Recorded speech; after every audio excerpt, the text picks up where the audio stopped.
Opioid treatment always has kind of been the black sheep of addiction treatment, and not until opioid use really became an issue of the suburban white woman did anybody really even care. So now it's becoming less stigmatized just because it's not like the crack epidemic in the 80s when it's in, the poor minority ghettos. This is right down the street. This is at the country club. So it's a lot of social impact as well, what we're doing here. The trends have changed within the past year or so. When I first started, it was old timers.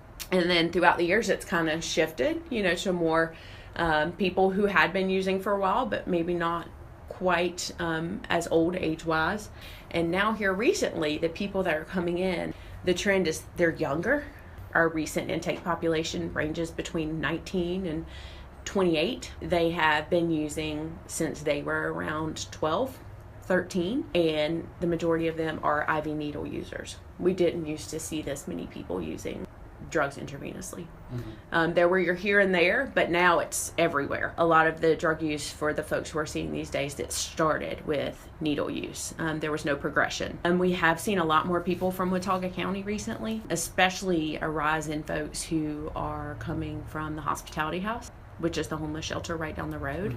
And the addiction is stronger just because of the needle use. We've seen a rise in young folks who are prostituting, that sort of thing. So just a lot. The population these days is bringing a lot more with them than in previous years. The increase in dual diagnosis of folks who have a mental health diagnosis in addition to their substance use, that has increased. And I don't know if it's because of now there's more awareness and we're able to identify it more, or if this is really kind of the trend of where it's going.